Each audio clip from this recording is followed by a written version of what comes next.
হ্যাঁ, সাকিব খানের লুক নিয়ে কথা বলছি। আমরা এই তুফান সিনেমাটির টিজার দেখে আমরা অনেক অনেক ধরনের মন্তব্য করা শুরু করে দিয়েছি। স্বয়ং আমাদের চলচ্চিত্র পড়ার একজন বোদ্ধা, একজন বটবৃক্ষ, একজন অভিভাবক, খুব পাওয়ারফুল প্রডিউসার আশাদ আদনান ভাইয়া, তিনিও একজন নকল এবং কপির অভিযোগ তুলেছেন। তো ওই পরিপ্রেক্ষিতে চিন্তা করলাম যে আমি আসলে একটু আমার একটা রিভিউ দেয়া বা এই সাবজেক্ট নিয়ে একটু কথা বলা উচিত। আমরা একটা সিনেমা বানাইতে যাই যখন, আমাদের সিনেমার মূল শক্তি থাকে একটা গল্প। এখন এই গল্পটা হচ্ছে মূল আমাদের শক্তি। এখন গল্পের সঙ্গে আসলে কেজিএফ এর গল্পের সঙ্গে কোনো মিল আছে কিনা, গল্পের সঙ্গে পুষ্পা সিনেমার কোনো মিল আছে কিনা, গল্পের সঙ্গে আমাদের অ্যানিমাল সিনেমার কোনো মিল আছে কিনা। আপনারা যে লুক নিয়ে কথা বলছেন, অর্থাৎ লুকের যে ভেরিয়েশনটা, লুকের যে চেঞ্জিংটা, এটা আসলে কীরকম মানুষের দৃষ্টি আকর্ষণ করে। এটা হয় কি, একজন অভিনেতা সবসময় যে লুকে থাকে সেই লুকটাকে আমাকে চেঞ্জ করতে হয়। একজন নির্মাতা হিসাবে, একজন কাস্টিউম ডিজাইনার হিসাবে তখন এইটা করতে হয়। একজন ফিল্ম প্ল্যানার হিসাবে এই কাজটা করতে হয়।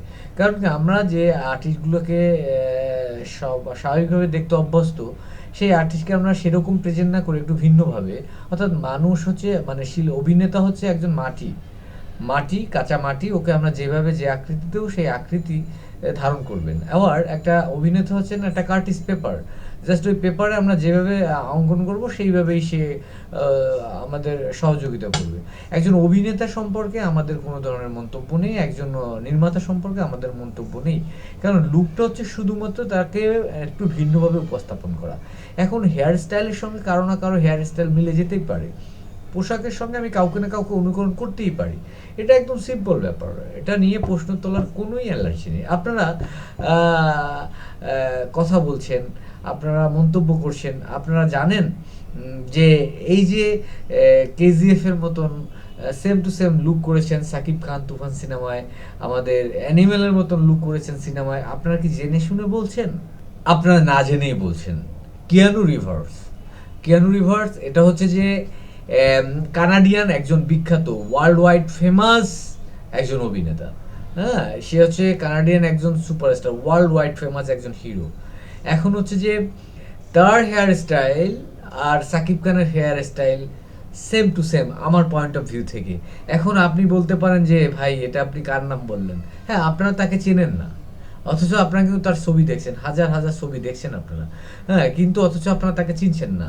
হ্যাঁ, হলিউড সিনেমা করেন, হলিউড সিনেমার সে একজন নায়ক, super hit, super mega star, সেও একজন mega star, Canadian actors, Canadian superstar. তো সে কিন্তু একজন, তাকে আমি চিনি, তার ছবি আমি দীর্ঘদিন ধরে দেখেছি। সো সেই খাতিরে আমার কাছে সেই জিনিসটা আমার কাছে আসে।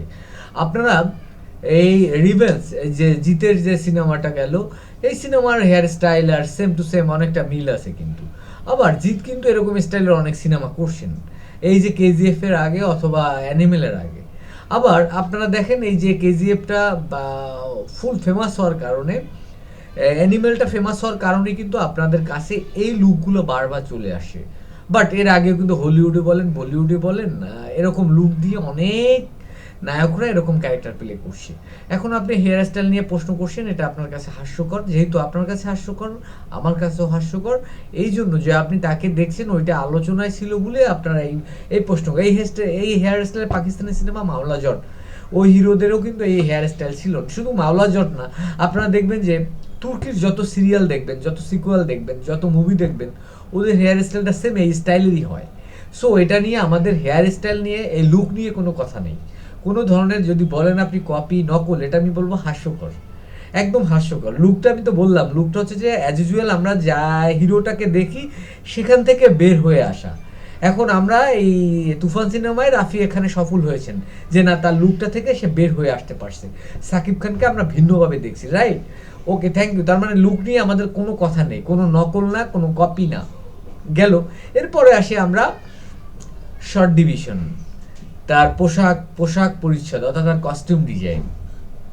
হ্যাঁ, গল্পের প্রয়োজনে এখন হচ্ছে যে আমরা কেজিএফটা দেখছি, সে কত সালের গল্প করেছেন। এটাকে বুটকাট বলা হয় বা স্টেট প্যান্ট বলা হয়। আমরা এটা ছোটোবেলায় পড়েছি, অর্থাৎ এটা 60 দশক, 90 দশক, 80 দশক, এই সময় কিন্তু এই যে পুঙার পাচার চাপানো আর পায়ের কাছ থেকে এরকম বড় করা, এটাকে স্টেট কাট বলা হয়। অথবা এটাকে বুটকাট বলা হয়। বুটকাটটা আসে আমাদের সালমান খানের কাছ থেকে।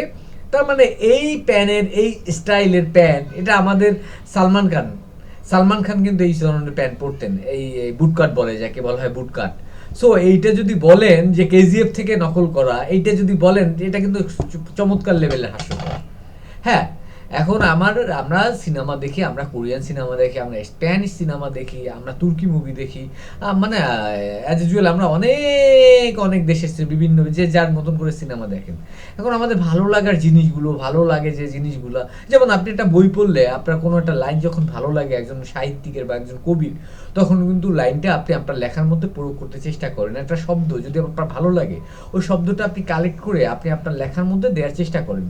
ঠিক তেমনি আমরা যারা নির্মাতা রয়েছি, যারা ফিল্ম মেকার রয়েছি, যারা ফিল্ম প্ল্যানার রয়েছেন বা কস্টিউম ডিজাইনার রয়েছেন, তারাও না এরকম পৃথিবীর বড় বড় সিনেমাগুলো দেখেন, দেখার পরে যে জিনিসটা ভালো লাগে তখন তারা তাদের কাজে ওইটা উপস্থাপন করার চেষ্টা করেন। এখন আমরা ট্রেজার দেখার পরে আমরা কিন্তু পুরো অনেকটা বেশি মিল পেয়েছি আমরা কিন্তু কিসের সঙ্গে, অ্যানিমেলের সঙ্গে, নট কেজিএফ এর সঙ্গে আমরা কি মিলটা পেয়েছি, ওর প্যানের কার্ডটা পেয়েছি, ওর কিছু কার ইউজ করছে, এইটা পেয়েছি। এখন দেখেন আপনারা মন্তব্য করছেন বাংলা সিনেমা নিয়ে, আপনারা মন্তব্য করছেন, এটা আমার কষ্ট লাগছে। আপনি দেখেন কেজিএফ, পুষ্পা, এদের প্লটটা কিন্তু এক, গল্পের প্লটটা কিন্তু এক। প্লটটা এক বলতে কি বুঝাচ্ছি আমি? কেজিএফে কি করছে, কেজিএফে কিন্তু গোল্ড পাচার করছে, মানে স্বর্ণের বিস্কুটগুলো পাচার করছে, অর্থাৎ পাচারের উপরে গল্পটা। সে পুষ্পা সিনেমাটাও কিন্তু তারা কাঠ পাচার করছে, অর্থাৎ চন্দন কাঠ, দামি যে চন্দন কাঠ সেইটা পাচার করছে। এই পাচারের উপরে ভিত্তি করেই কিন্তু গল্পটা, অর্থাৎ পাচার করছে, এদিকে স্বর্ণ পাচার করার উপরে গল্পটা বলছে, এখানে মানে আপনার কাঠ অর্থাৎ চন্দন কাঠ পাচারের উপরে গল্পটা প্রেজেন্ট করছে। এখন আসেন, আমাদের এই যে গল্পর মূল বক্তব্যটা হচ্ছে পাচার করা, এই পাচারের উপরে কিন্তু গল্পটা। এখন এই কেজিএফ আর পুষ্পা টোটাল ডিফারেন্ট দুটো গল্প, ডিফারেন্ট দুটো স্টোরি, বাট গল্পের প্লট কিন্তু এক। এখন যদি বলেন নকল করা, তাহলে জিনিসটা হাস্যকর নয়? এটা গল্পের প্লট এক, মানে পাচারের উপরে দুটো গল্প, এখন পাচার করার উপরেই দুটো গল্প, ওদিকে সে গোল্ড পাচার করছে, এদিকে সে কাঠ পাচার করছে। এখন যদি বলেন এই গল্পটা নকল বা কপি, সেটা হাস্যকর, সেটা আপনারা বলবেন না, কারণ আপনারা এতটা বোকা না যে আপনারা বলবেন। কিন্তু বাংলা সিনেমার ক্ষেত্রে আপনাদের যত অ্যালার্জি, যত চুলকানি। কিন্তু কেন ভাই, এটা কখনোই কপি না। এই কস্টিউম আমরা যে কস্টিউমটা দেখছি, মনে হয়েছে, হ্যাঁ আমি এটা নিরপেক্ষভাবে যদি বিচার বিশ্লেষণ করে বলি, তার কস্টিউমে আমরা একটা হজবরলা একটা দেখছি আর কি। হজবরলা মানে কস্টিউমের মধ্যে কোনো এডুকেটেড কিংবা মেধা মননের কোনো ভাব আমরা পাইনি। মানে আমি টিজার দেখে বলছি, একটা টিজার দেখে কিন্তু পুরো সিনেমার মন্তব্য করা ঠিক না, তবে আমি টিজার দেখে মনে করছি যে এটা হাস্যকর একটা কস্টিউম হয়েছে। কেন আমি বলি, যেমন আমাদের কেজিএফ সিনেমাটা ওরা একটা প্লট নিয়ে কাজ করছেন, ওটা কোন দশকের গল্প, মানে কোন স্থানের গল্প, কোন এরিয়ার গল্প, সেইটার উপর ভিত্তি করে কিন্তু এইটা বলা হয়েছে, মানে গল্পটা দেখানো হয়েছে। মানে অনেক পুরনো একটা গল্প কিন্তু প্রেজেন্ট করা হয়েছে, অর্থাৎ 80 দশকের একটা গল্পকে কেজিএফ দেখাইছে। তখন কিন্তু আমাদের বুটকাট বললাম তো আমি, 80 দশক, 60 দশক বা 70 দশক বা 90 দশকে কিন্তু আমাদের এই প্যান্টগুলো পরছেন। আপনারা দেখবেন বঙ্গবন্ধু শেখ রাসেল বা ওই যে জিয়াউর রহমানের ওই আমলের যদি আপনারা ছবি বের করবেন, দেখবেন যে এই স্টাইলের প্যান্ট পরা, এরকম ফিটিং প্যান্ট করা, কলারগুলো একটু বড়, রাইট? এইটা হচ্ছে ওই দশকের গল্প ছিল কেজিএফ এর। এখন আবার অ্যানিমেলের গল্পটা কিন্তু টোটালি আলাদা, বর্তমান সময় উপযোগী একটা গল্প। ওদের কিন্তু ওরকম বুটকাট প্যান্ট নাই, ও কিন্তু বর্তমান সময় ড্রেস পরছে। অর্থাৎ সাকিব খানকে কিন্তু আমরা সেই জিনিসটা দেখছি তুফানের মধ্যে কিন্তু আমি একটা ডাল খেসুরির একটা ফিল পেয়েছি, মানে বিশেষ করে কস্টিউম ডিজাইনের ক্ষেত্রে এইটা পেয়েছি যে 60 দশক 80 দশকের কস্টিউম আবার বর্তমান কস্টিউম, দুটো কস্টিউম না মিক্সড করা। যেমন ওই যে চিৎকারটা দেয় টিজারের মধ্যে, মানে বর্তমান সময় খুবই আধুনিক সুপার ডুপার লেভেলের একদম হাই প্রোফাইলের ব্যক্তিদের একটা কস্টিউম আমরা দেখতে পাচ্ছি, যে ও বাথটপের মধ্যে বসা। সো ওই সময় যে লুকটা, যে গেট আপটা, এটা কিন্তু ওই সময়ের গান না। এখন আমি জানি না রাফি কোন সময়ের গল্প বলছেন, পুরো সিনেমা না দেখে কিন্তু আমরা মন্তব্য করতে পারছি না। তবে যদি নকল বলেন সেটা হাস্যকর হবে, যদি কপি বলেন সেটা হাস্যকর হবে। আমার একটা প্লট, আমার একটা দৃশ্য ভালো লাগতেই পারে। এখন আমার গল্পর প্লট আলাদা, আমার গল্পের চিত্রনাট্য আলাদা, আমার গল্পের বক্তব্য আলাদা। সো সেখানে আপনি একটা কস্টিউম নিয়ে আপনি মন্তব্য করছেন, আপনি তো জানেন না, আপনার কাছে যেটা মনে হয়েছে, আপনি যেটা দেখছেন ওখানে আপনি লক হয়ে গিয়েছেন। আপনি একটা সিনেমা দেখেই আপনি মন্তব্য করছেন, কারণ ওই সিনেমাটা হিট হয়েছে, কিন্তু এরকম লুক তো হাজারটা দিয়েছে যেটা আপনি জানেন না, সেই জন্য আপনি কপি বলছেন। এটা সত্যিই হাস্যকর, এটা আর বলা যাবে না। আপনার দেখতে হবে, জানতে হবে, বুঝতে হবে, দেন তারপরে মন্তব্য করতে হবে। থ্যাংক ইউ, ভালো থাকবেন। তুফানের জন্য শুভকামনা থাকলো। তুফান সিনেমায় সাকিবকে আমরা ভিন্নভাবে দেখতে পেয়েছি। সাকিবকে ভেঙে রাফি একটা নতুনত্ব নিয়ে আসছে। সাকিবকে ভেঙে অন্য রকমের একটা গল্প বলছে, যে গল্পটা কমার্শিয়াল সিনেমা, যেটাকে বলে কমার্শিয়াল সিনেমা। এখানে কোনো দেশপ্রেম নেই, এখানে কোনো দেশের কালচার নেই। কমার্শিয়াল সিনেমা বলতে যেটা বোঝানো হয় সেটা হচ্ছে যে শুধুমাত্র বাণিজ্যিক উদ্দেশ্যে যে সিনেমা নির্মাণ করা হয়, শুধুমাত্র টাকা কামানোর জন্য, সেটি হচ্ছে কমার্শিয়াল সিনেমা। সো এটা হচ্ছে কমার্শিয়াল একটা সিনেমা, মূলধারার সিনেমা, যে ধারাটা হচ্ছে ব্যবসায়িক বাণিজ্যিক লাভবান হওয়ার জন্য, বাণিজ্যিকভাবে সফল হওয়ার জন্য যে সিনেমা নির্মাণ করা, সেই সিনেমাটা। এখানে কোনো ধরনের দেশপ্রেম খুঁজতে যাবেন না, এখানে কোনো ধরনের আমাদের ঐতিহ্য, শিক্ষা, কালচার খুঁজতে যাবেন না। এটা শুধুমাত্র ব্যবসায়িক উদ্দেশ্যে একটা সিনেমা বানানো হয়েছে। এরকম প্রতি বছর আমাদের ন্যূনতম 2 থেকে 4টা সিনেমা দরকার, এরকম commercial cinema, full commercial cinema. So thank you, এই সিনেমার জন্য শুভকামনা থাকলো। আল্লাহ হাফেজ।